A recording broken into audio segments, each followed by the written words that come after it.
é só sofrimento.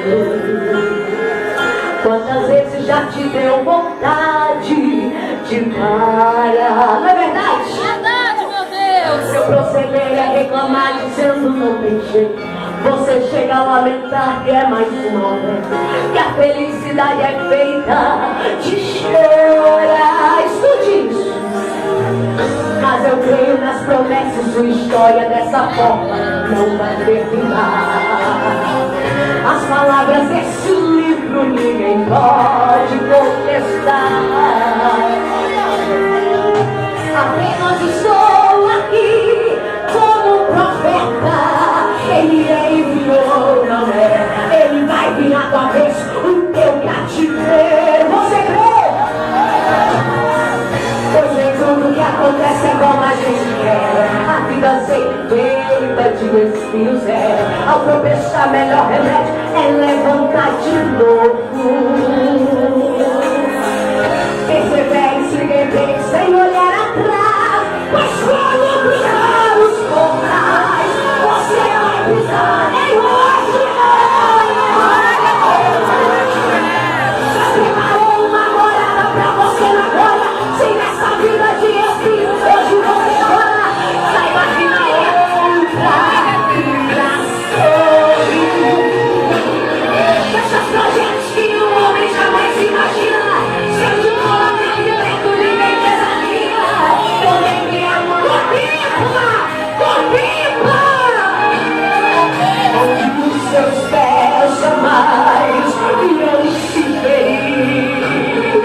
Onde tudo é mais bonito e a beleza não tem fim.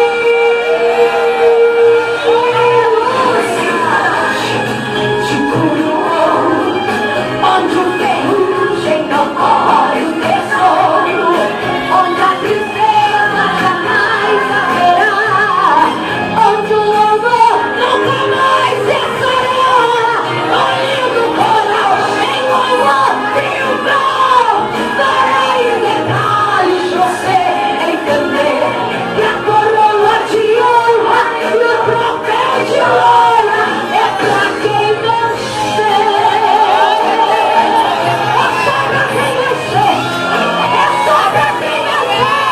Não resista. Não desista. Ai, não caminha. Caminha. Aleluia. Glória a Deus. Sua glória. Pois nem tudo que acontece é como a gente quer. A vida ser feita de espinhos é.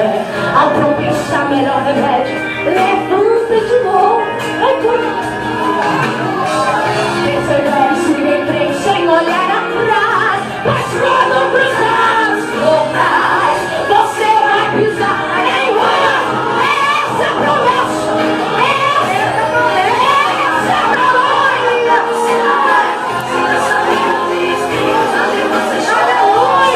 Na outra tu irás sorrir. Esses projetos que o homem jamais imagina, seu diploma de arquiteto ninguém desafia. Tem gente que já contemplou morada, é por isso que não se contente de ficar calado.